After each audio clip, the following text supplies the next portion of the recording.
Capítulo 17. Un psiquiatra trabaja con control mental. A lo largo de los capítulos anteriores, José ha explicado en qué consiste control mental y proporcionó instrucciones detalladas de la manera en la que usted puede aplicar gran parte de este método.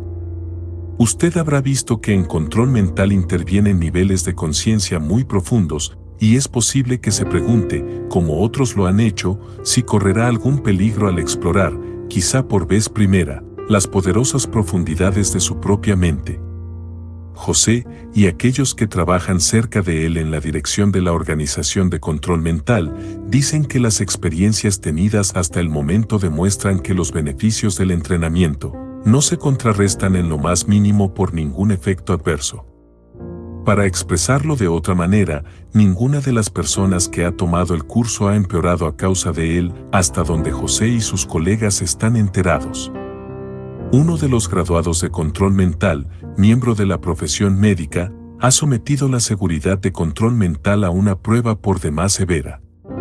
Se trata del Dr. Clancy de Mackenzie, prominente psiquiatra y psicoanalista de Filadelfia, director del Philadelphia Psychiatric Consultation Service, miembro del cuerpo administrativo del The Philadelphia Psychiatric Center, y activo en la práctica privada. También ha estudiado yoga y otras disciplinas en el campo de la meditación, retroalimentación biológica y parapsicología durante mucho tiempo. Como parte de su investigación en estos campos, se inscribió en el curso de control mental en 1970. Quería yo comprobar si en realidad estaban enseñando clarividencia, según me habían informado varios de mis pacientes que habían recibido los beneficios del curso. Me convencí de que algo psíquico estaba teniendo lugar, y desde entonces he dedicado una buena parte de mi tiempo y mis pensamientos a investigar más a fondo en esto. Otras dos cosas estimularon su interés en control mental: un comentario hecho por Sigmund Freud hacia el final de su carrera, y algo que sucedió en una clase de control mental. Freud había dicho que la dirección más prometedora que podía tomar la psicoterapia en el futuro era hacia la movilización de las energías del paciente. El Dr. Mackenzie veía claramente que la gente que asistía a la clase de control mental usaba energías que jamás se habían enterado de que poseían. Pero observó algo más en esta clase: 3 personas de un grupo de 30 estaban emocionalmente alteradas, y había una cuarta persona cuya estabilidad estaba en duda. ¿Cuál era la razón? ¿Precipitaba el curso la alteración emocional o estaban ya enfermos cuando se inscribieron? ¿El beneficio que mis propios pacientes alterados habían recibido del curso se debía tan solo a la suerte? La forma más práctica de indagarlo, razonó, era someter a las personas a prueba antes y después del curso. La prueba consistiría en observar de cerca a aquellos que eran los más vulnerables desde el punto de vista psicológico. Él y un colega suyo, el Dr. Lance Wright, profesor de psiquiatría en la Universidad de Pensilvania, comenzaron un estudio. A lo largo de los siguientes 4 años y medio, 189 pacientes psiquiátricos se ofrecieron como voluntarios para recibir el entrenamiento de control mental. Para hacer la prueba todavía más rígida, concentraron un estudio aún más detallado en aquellos miembros del grupo que eran psicopáticos, psicóticos o que se habían recuperado de la psicosis. Había 75 casos de estos. Por sus observaciones de los efectos benéficos del curso en las personas sanas, los resultados de estas pruebas no constituyeron una sorpresa para el Dr. Mackenzie y el Dr. Wright. Hubo una mejoría uniforme en la salud mental de los pacientes psicopáticos. Para aquellas personas interesadas en el razonamiento estricto y los rígidos controles que guían los estudios científicos, aquí tenemos unos cuantos detalles. De los 75 pacientes del grupo de personas alteradas, 66 eran pacientes del Dr. Mackenzie y representaron el 100% de sus pacientes psicopáticos que se mostraron dispuestos a tomar el curso. Al principio del estudio, los pacientes fueron enviados con prudencia, uno por uno, con objeto de poder controlarlos estrechamente para que no se produjeran efectos nocivos en ellos mismos o en la clase. Asimismo, fueron enviados durante lo que el Dr. Mackenzie describe como periodos de mayor estabilidad. Más adelante descubrió que podía mandar a los pacientes durante sus periodos menos estables. 4 de ellos asistieron cuando se encontraban en estado alucinatorio. Aún más tarde se sintió tranquilo para enviar a varios pacientes alterados a la vez, en ocasiones 6 o más. Como parte de su estudio, sometió a prueba a 58 de estos pacientes antes y después del curso para ver qué cambios podría producir. El test, que recibe el nombre de Experiential World Inventory, consiste de 400 preguntas formuladas para medir la percepción que una persona tiene de la realidad. Se trata de algo parecido al famoso test de las manchas de Rorschach, pero en forma escrita. La diferencia entre los resultados obtenidos antes y después del curso fue impresionante. 36 pacientes mostraron una mejoría sorprendente en su percepción de la realidad. 21 permanecieron prácticamente igual y 1 mostró un descenso. La persona cuyo resultado mostró un descenso era un individuo catatónico esquizofrénico de 29 años quien, por vez primera en su vida, dejó de tomar medicamentos y empezó a salir con chicas. Desde el punto de vista clínico, observó el Dr. Mackenzie, tenía más energía emocional y una perspectiva más optimista después del entrenamiento. No obstante, el hecho de empezar a salir con chicas le provocó un conflicto y él volvió a dar muestras de alteraciones 2 semanas después del curso. No requirió de hospitalización. Desde luego, todos estos pacientes habían estado en psicoterapia, algunos de ellos durante 1 año o más, cosa que brindó al Dr. Mackenzie una oportunidad excelente para observar cuáles eran los cambios clínicos reales que habían tenido lugar después del curso. Aquí tenemos algunos de sus descubrimientos. Un paciente esquizofrénico de 30 años de edad había creído a lo largo de una época anterior en su vida que había recibido órdenes, enviadas en forma telepática, de asesinar a alguien. Por fortuna jamás logró encontrar a la persona adecuada. Durante las sesiones de terapia que siguieron al curso logró autoanalizar sus alucinaciones por primera vez. Su energía emocional mejoró mucho y adquirió una perspectiva más optimista de la vida. Al poco tiempo regresó a la escuela para obtener su título. Su capacidad para hacerlo así estaba directamente relacionada con el hecho de haber tomado el curso, explica el Dr. Mackenzie. De 28 pacientes que padecían varias formas de depresión, involutiva, psicótica, esquizoafectiva y maníaco-depresiva, 26 sintieron una agradable mejoría después del curso. Los otros 2, que informaron que se sentían más deprimidos, no solamente lograron mejores resultados en el cuestionario, sino que, al igual que los demás, lograron hacer frente a problemas que habían sido incapaces de enfrentar con anterioridad. Una mujer de 21 años estaba decidida a suicidarse y se encontraba en la primera etapa de la psicosis aguda. Le aseguró al Dr. Mackenzie que nada de lo que él pudiera hacer podría ayudarla, de cualquier modo, se suicidaría. Él recomendó que ella tomara el curso. Para el final de la semana estaba completamente atónito, ella reaccionó mejor de lo que lo habían hecho los demás pacientes. Fue una de las remisiones más increíbles que yo jamás había observado. Ella encontró una nueva tranquilidad, se volvió más racional, y sus pensamientos dejaron de correr cambiando rápidamente en distintas direcciones. Otra cosa que resulta igualmente importante, se libró de su carga de pesimismo. En un informe clínico, los doctores Mackenzie y Rath dicen, la hospitalización y las elevadas dosis de medicamentos no podrían haberla tranquilizado en esa forma. Ella repitió el curso 3 semanas más tarde y una vez más se produjo una mejoría. Los cambios fueron increíbles, se mostró más capaz para cooperar en su terapia a lo largo de los siguientes 6 meses. 1 año más tarde, el Dr. Mackenzie la encontró totalmente recuperada de su aguda enfermedad. Desde luego, las psicosis son desórdenes mentales severos. Las neurosis son mucho menos severas. De los 189 pacientes que tomaron el curso de control mental, 114 padecían tan solo neurosis. También se beneficiaron todos ellos. Para resumir sus observaciones clínicas en el estudio mencionado con anterioridad, los doctores escribieron: Aquellos que continuaron la práctica de control mental después del entrenamiento estuvieron mucho más capacitados para modificar su vida por medio de este método, e incluso aquellos que no lo practicaban lograron usarlo en momentos de crisis, cuando tenían que enfrentar tensiones o estaban obligados a tomar decisiones importantes. Para todos pareció ser una experiencia de expansión mental, una revelación de que ellos podían usar su mente de otras maneras. El entusiasmo del grupo se acrecentó hacia el final del curso y la mayor parte de las personas experimentó una energía emocional más intensa. El grupo de pacientes alterados también manifestó un cambio impresionante desde el punto de vista clínico.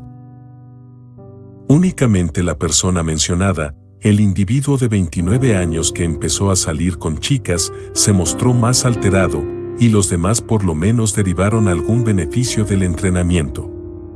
Muchas personas con interés apagado, respuesta emocional ligera o nula, mostraron entusiasmo hacia algo por vez primera. En efecto, pareció haber un cambio en la energía emocional después del curso y una mejoría en la afectación. Ellos tenían una perspectiva más positiva en relación con su futuro, y algunos empezaron a comprender mejor sus procesos psicóticos. Los pacientes alucinatorios manifestaron una disminución clara en los síntomas de su padecimiento después del entrenamiento. Se produjo un mayor relajamiento y una disminución de la ansiedad. Los pacientes aprendieron a depender de sus propios recursos para comprender, enfrentar y resolver problemas, y el hecho de lograr esto les dio más confianza. El Dr. Mackenzie llega a la conclusión de que se trata de algo que no tan solo es seguro y benéfico, ya que de los 189 pacientes, todos menos uno obtuvieron beneficios del curso. Puede resultar inmensamente útil como parte integral de la psicoterapia. Hoy día él hace que casi todos sus pacientes tomen el curso. Algunos de ellos abrevian la duración de su terapia hasta en 2 años con las técnicas de control mental. Él dice que una de estas técnicas, el control de los sueños, bien puede venir a ser un adelanto importante en la psiquiatría. Constituye un medio rápido y confiable para comprender y resolver problemas. El Dr. Mackenzie conoce el análisis freudiano y no ve conflicto alguno entre la manera en la que los freudianos interpretan los sueños espontáneos y la forma en la que los graduados de control mental interpretan sus sueños programados. El deseo que tenemos en el sueño freudiano se convierte en el deseo de tener la respuesta, explica y advierte. Es necesario asegurarnos de que el deseo de un sueño inconsciente no haya reemplazado el deseo consciente de tener la respuesta. Una paciente a la que el Dr. Mackenzie había estado tratando durante algún tiempo llamó para comunicarle que estaba a punto de internarse en un hospital a causa de unos dolores en el pecho y el estómago. Él le dijo que en lugar de esto quería que acudiera a un hospital psiquiátrico. La llamada no le sorprendió en absoluto. Durante algún tiempo él había visto que esto se avecinaba. La condición mental de la mujer había estado empeorando. En el hospital psiquiátrico el Dr. Mackenzie le dijo que programara un sueño que diera respuesta a 4 preguntas. ¿Cuál es el problema? ¿En dónde se encuentra? ¿Qué lo ocasionó? ¿Cómo me puedo deshacer de él? Esto es lo que ella soñó. Ella, su esposo y sus 3 hijos viajaban en automóvil por un camino sinuoso. Empezó a nevar y el automóvil se salió de la carretera. No pasó mucho tiempo antes de que el coche estuviera cubierto con nieve. Su esposo le dijo que apagara el motor y después 8 o 10 personas procedentes de la ciudad acudieron al lugar para desenterrarlos. Cuando salieron del automóvil sus 3 hijos habían desaparecido. Adelante, muy cerca de donde se hallaban, el camino llegaba a su fin. Había otro camino que se dirigía a la derecha y que entroncaba en un ángulo recto con otro camino, mismo que a su vez conducía a otro camino más, una supercarretera, también en un ángulo recto. Al escuchar el relato del sueño de su paciente, el Dr. Mackenzie tuvo la sospecha de que ella estaba describiendo el sistema intestinal y le pidió que dibujara un mapa del camino sinuoso.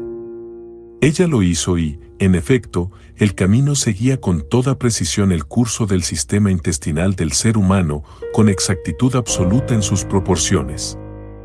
Lo que, es más, por medio de un examen médico posterior se encontró una obstrucción en un punto que correspondía exactamente con el lugar en el que el automóvil se había salido del camino, el sitio en el que el intestino delgado se une al intestino grueso. En otras palabras, el sueño que esta mujer había tenido, ella no sabía casi nada de anatomía, había abandonado sus estudios en la secundaria, señalaba con toda precisión el lugar de la obstrucción que ella padecía en un segmento de 1 pulgada en el sistema intestinal humano que tiene una longitud de 20 pies.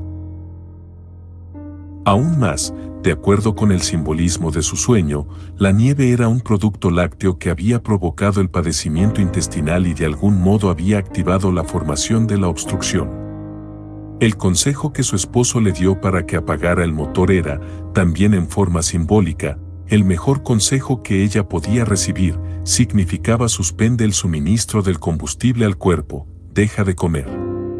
Las 8 o 10 personas que los desenterraron de la nieve, en el lenguaje de los sueños, podían ser los dedos de las 2 manos. Esto tal vez representaba la curación por imposición de manos o por medio de la cirugía. La ausencia repentina de los niños era la realización de un deseo. Ella quería que ellos dejaran de interponerse para recibir más atenciones por parte de su esposo. El doctor Mackenzie hizo que la trasladaran a un hospital médico en virtud de que, normalmente, una obstrucción intestinal como esta requiere de cirugía inmediata. Sin embargo, provista con esta comprensión de su sueño y con el conocimiento, obtenido en la clase de control mental, del poder que la mente tiene sobre el cuerpo, y ante la perspectiva de una operación, ella empezó a eliminar la obstrucción. 1 hora después de que en el hospital se confirmó médicamente el diagnóstico que el doctor Mackenzie hiciera basándose en el sueño, ella había eliminado la obstrucción y no fue necesario operarla. Su cirujano se mostró asombrado. Más tarde el doctor Mackenzie se enteró de que esta mujer había sido operada a causa de obstrucción intestinal 4 veces en los últimos 20 años, y su cirujano le dijo que en cada ocasión la obstrucción se había encontrado en el mismo lugar. Aparentemente ella había aprendido a provocar la enfermedad siempre que existía una necesidad psicológica. Posteriormente, la hija de 18 años de esta mujer acudió al doctor con un problema, estaba embarazada y no estaba casada. «Por Dios, ¿qué voy a hacer?», preguntó ella.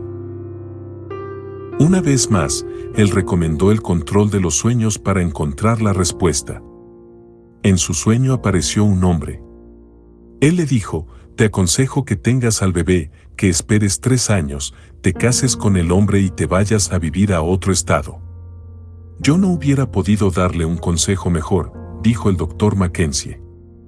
La proporción de divorcios entre los adolescentes es de 80%, de modo que una espera de 3 años en casa era lógica. El hombre era la persona que ella necesitaba, pero para que su matrimonio tuviera éxito era necesario que ellos se alejaran de la casa, de los padres. En otro caso, el control de los sueños condujo a una técnica terapéutica totalmente nueva, que ahorró años de terapia. El problema de esta paciente consistía en que cada vez que su esposo se retrasaba más de 10 minutos para la cena, ella se cortaba las venas de las muñecas. Durante meses el doctor Mackenzie trató de explicarle que, aunque ella pensaba que estaba reaccionando ante el retraso de su esposo, en realidad estaba experimentando un sentimiento anterior, procedente de la infancia, cuando su padre alcohólico no llegaba a casa. Una vez que comprendiera esto dejaría de cortarse las venas de las muñecas. Pero el doctor Mackenzie no lograba hacerle entender. A juzgar por el camino que seguían las cosas, a la mujer le esperaban 2 años más de terapia 2 veces por semana. El doctor Mackenzie sugirió que ella programara un sueño. Su sueño resultó ser sorprendentemente creativo y resolvió su problema de la noche a la mañana. Ella soñó que el doctor Mackenzie grababa algunas afirmaciones que a ella le molestaban sobremanera. Ella reproducía esta grabación en casa y grababa sus reacciones en una segunda cinta. Después reproducía la segunda grabación para que el doctor Mackenzie la interpretara. A cada una de sus interpretaciones ella exclamaba: ¡ay, qué tontería de mi parte! Las interpretaciones del doctor subrayaban el hecho de que ella estaba confundiendo dos realidades diferentes, la pasada y la presente. Su sueño la llevó a comprender esto por vez primera. Jamás volvió a cortarse las venas de las muñecas. Este notable sueño programado curó por completo a la paciente. Un examen que se le practicó a los 3 años confirmó que ella seguía bien, informó el doctor Mackenzie. Otro paciente sufría de claustrofobia y durante más de 1 año luchó por descubrir la causa. Esta resultó ser interesante. En un sueño programado, él y otras 3 personas se encontraban en un rectángulo delineado por una cuerda en el suelo. Afuera de este rectángulo, en una esquina, había otro más pequeño, también delineado por una cuerda. Todos estaban tratando de salir del rectángulo mayor a través del pequeño. La interpretación de este sueño se hace clara cuando se considera que el área más grande representaba el útero y la más pequeña la cerviz. Afuera había verdes pastizales con vacas, los sueños. Uno de los compañeros del paciente corrió hacia el rectángulo más pequeño, pero fue detenido por una barrera invisible, las paredes del útero. Llevaba atada a él, cerca de la hebilla de su cinturón, un cordón de botes de hojalata, un cordón umbilical. El paciente sabía que de alguna manera tendría que salir de allí, pero decidió dejar que los otros lo hicieran primero. El intentarlo le provocaba una sensación de nerviosismo, como la que se siente cuando se pronuncia un discurso. Era algo que él sabía que tenía que hacer a pesar de que le ocasionaba tensión y ansiedad, trauma del nacimiento, pero una vez que todo terminaba sentía alivio. Las otras 3 personas que estaban en el rectángulo eran sus hermanos y su hermana. Este único sueño le proporcionó el discernimiento que necesitaba para comprender su claustrofobia. Lo que hace este sueño particularmente interesante no es el hecho de que conduzca a una persona hasta la etapa anterior al nacimiento, esto es relativamente común, sino la referencia que hace a la barrera invisible. ¿Sugiere esto, se pregunta el doctor Mackenzie, la posibilidad de la clarividencia antes del nacimiento? El doctor Mackenzie no solamente aconseja a sus pacientes que usen el control mental, sino que él mismo lo utiliza para auxiliar a sus pacientes. Algunos de los conocimientos más sorprendentes llegan a mí cuando estoy empleando control mental. Una noche programó un sueño acerca de un paciente que estaba en psicoanálisis, un hombre de 27 años que no había salido con chicas durante 2 años. Las mujeres estaban en su contra y además no valían la pena. En su sueño, el doctor Mackenzie se oyó que le decía al paciente: «Me da lo mismo que jamás llegue usted a tener una relación heterosexual». La siguiente ocasión en la que el paciente se quejó acerca de las mujeres, eso fue exactamente lo que el doctor Mackenzie le dijo. Funcionó. El paciente se quedó atónito. El evitar a las mujeres era su manera de resistirse al tratamiento. Ahora esto ya no daría resultado. Además, sintió pánico cuando pensó que jamás tendría una relación normal con una mujer. Esa noche la tuvo.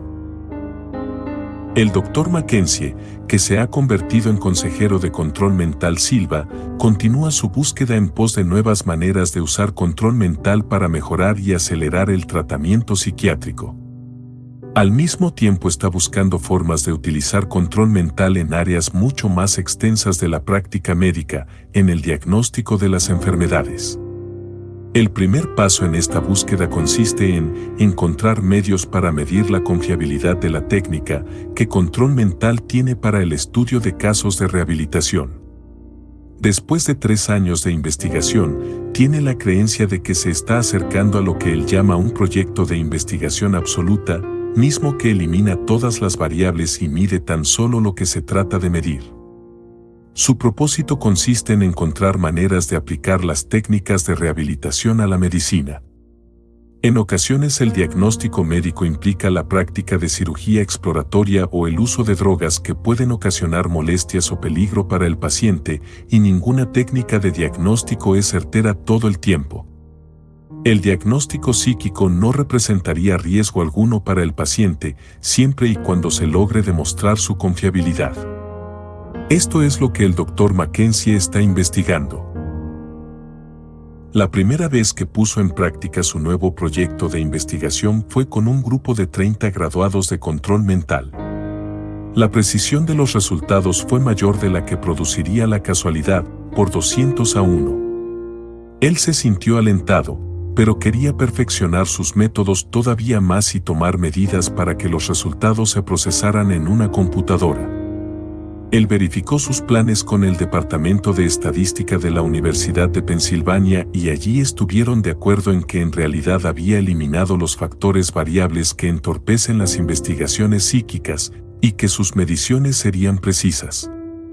El Boletín de Noticias de Control Mental publicó los dibujos de 2 cuerpos humanos, página siguiente, con círculos que los lectores debían marcar.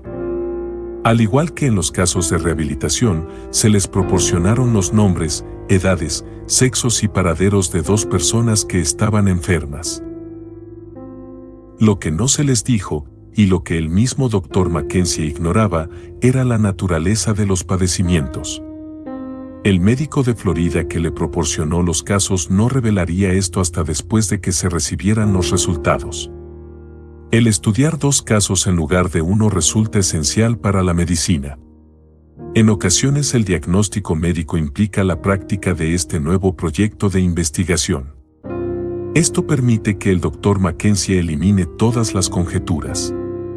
Por ejemplo, si el paciente A tenía una lesión en el tobillo izquierdo pero el paciente B no la tenía, cualquier círculo marcado en el tobillo izquierdo del paciente B sería una conjetura. Si 5 lectores conjeturaban que había una lesión en el tobillo izquierdo de B, es razonable suponer que el mismo número de personas conjeturaría lo mismo en el caso de A. Ahora vamos a suponer que 50 lectores marcaron el tobillo izquierdo de A. El Dr. Mackenzie restaría 5 de este número como conjeturas y llegaría a la conclusión de que 45 estaban operando psíquicamente. Entonces la computadora mediría la importancia estadística de los resultados. Para que esto funcionara era preciso que los 2 casos fueran diferentes. Si ambos tenían el tobillo izquierdo lesionado, este método para eliminar las respuestas no psíquicas no se podría utilizar. El médico de Florida cometió un error, proporcionó 2 casos que, según resultó, tenían lesiones en la misma área del cuerpo. El Dr. Mackenzie tuvo que modificar sus planes y estudiar los resultados de otra manera. En lugar de comparar el caso A con el caso B, comparó el número de respuestas correctas con el número mayor que le seguía. Aunque la computadora le dijo que los resultados podrían haberse producido por casualidad solamente una vez en casi 1.000 millones de veces, aún así no considera que su experimento sea decisivo ya que no fue posible seguir exactamente su proyecto de investigación. Existen muchas otras facetas en este proyecto, aparte de las que se resumen aquí, y él ha realizado muchos otros experimentos que produjeron lo que él llama resultados estadísticamente significativos. Su proyecto completo tiene una importancia tal que con toda certeza oiremos hablar más acerca de esta investigación cuando se haya refinado su técnica todavía más. En lugar de limitarse a pedir que marquen un círculo para indicar el punto donde se localiza una enfermedad, proporcionará a los graduados de control mental unas listas de referencia con padecimientos médicos, con la que ellos podrán hacer diagnósticos específicos. Estos estudios preliminares, dijo, señalan hacia elevados niveles de importancia estadística. No obstante, no estoy preparado para sacar conclusiones de ellos. Se requiere de una labor mucho más concienzuda. Si los estudios posteriores resultan igualmente alentadores, es posible que contemos con una forma de poner a trabajar a los psíquicos para que ayuden a los médicos en sus diagnósticos de maneras todavía más confiables que las que usan hoy día. Esto bien podría convertirse en un descubrimiento médico. Es demasiado pronto para decirlo con certeza, pero esa es mi meta. El director de investigaciones de control mental, Wilfred Hahn, bioquímico y expresidente de Mind Science Foundation, comparte las esperanzas del Dr. Mackenzie. Dice él, desde el siglo XIX, cuando el método científico se aplicó a la investigación psíquica, las variables no controladas, en ocasiones desconocidas, dejaron interrogantes pendientes en relación con los descubrimientos. Como el Dr. Mackenzie dice, todavía no se sabe si se alcanzará un descubrimiento en el campo de la medicina. Pero yo creo que él ya ha obtenido un gran adelanto en su método de investigación. Con base en todos los datos que él recopile, podrá concentrarse en las respuestas psíquicas, eliminar toda la basura y dejar solamente aquello que se desea estudiar. Al igual que un químico que estudia un solo microelemento en el agua, puede eliminar el agua y todos los demás elementos excepto aquel que desea estudiar. Importante, el propósito de este experimento consiste en detectar correctamente el punto en donde se localiza la anomalía o el padecimiento. Por favor, limite sus actividades a la detección, con objeto de no afectar a la enfermedad durante el experimento. Clase A. Instrucciones. 1. David Aggio tiene 23 años y vive en Miami, Florida. Tiene un problema médico en el cual usted la puede ayudar. Por favor, entre a su nivel de control mental e imagine a Debbie con el deseo de su parte de localizar la enfermedad. Cuando crea que lo ha localizado, marque únicamente un círculo en el diagrama A en el punto más próximo al sitio en el que usted sintió o adivinó que se localizaría la enfermedad. Importante, si marca más de un círculo por diagrama, su respuesta quedará descalificada. Espere que transcurran por lo menos 10 minutos antes de pasar al caso B. 2. Cynthia Cohen tiene 21 años y vive en Miami, Florida. Tiene un problema médico con el cual usted quizá la pueda ayudar. Por favor, entre a su nivel de control mental e imagine a Cynthia con el deseo de su parte de localizar su enfermedad. Cuando crea que la ha localizado, marque únicamente un círculo en el diagrama B en el punto más próximo al sitio en el que usted sintió o adivinó que se localizaría la enfermedad. Como la naturaleza de este experimento se concentra únicamente en la detección, no envíe ninguna curación correctiva.